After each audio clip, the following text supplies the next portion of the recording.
Bollywood star hero సూర్య నటించిన recent film retro ఇప్పుడు Netflix లో ఓటీటీ ప్రీమియర్ కు రెడీ అవుతోంది. కానీ ఆ సబ్స్క్రైబర్లు మాత్రం దాన్ని చూడ్డానికి పెద్దగా ఇంట్రెస్ట్ చూపించడం లేదు.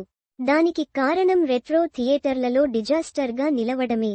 థియేటర్లలో పెద్దగా ఆడకుండా బాక్సాఫీస్ వద్ద ఫ్లాపుగా నిలిచిన ఈ సినిమా ఓటీటీలో రిలీజవుతున్నప్పటికీ దానిపై ఎవరికీ పెద్దగా అంచనాల్లేవు.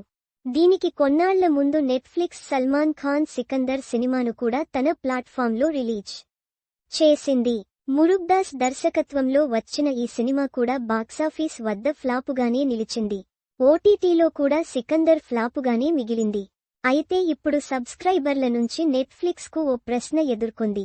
నెట్ఫ్లిక్స్ ఫ్లాపు సినిమాలను మాత్రమే కొనాలని డిసైడైందా అని వినియోగదారులు ప్రశ్నిస్తున్నారు. నెట్ఫ్లిక్స్ ఒరిజినల్స్ గా రిలీజ్ అయినది రాయల్స్ ది జ్యువెల్ థీఫ్ తో పాటు మరికొన్ని ప్రాజెక్టులకు కూడా యూజర్ల నుంచి విమర్శలు వచ్చాయి. ఒరిజినల్సే ఇలా ఉన్నాయనుకుంటే ఇప్పుడు నెట్ఫ్లిక్స్ కొనుగోలు చేస్తున్న ఫీచర్ ఫిల్మ్స్ కూడా క్వాలిటీ లేకుండా పోతున్నాయని యూజర్లు విమర్శిస్తున్నారు. ఎంతో ఎక్కువ ఖర్చు పెట్టి మరీ సబ్స్క్రిప్షన్ తీసుకుంటున్నామని, కానీ దానికి తగ్గ కంటెంట్ను నెట్ఫ్లిక్స్ తమ యూజర్లకు ఇవ్వడం లేదని వారు నిరాశ చెందుతున్నారు.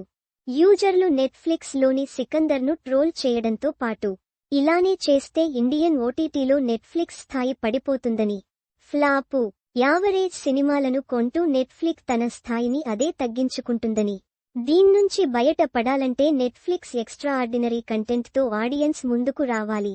మరి నెట్ఫ్లిక్స్ ఈ విషయాన్ని దృష్టిలో పెట్టుకుని తర్వాతి సినిమాల విషయంలో అయినా జాగ్రత్త వహిస్తుందేమో చూడాలి.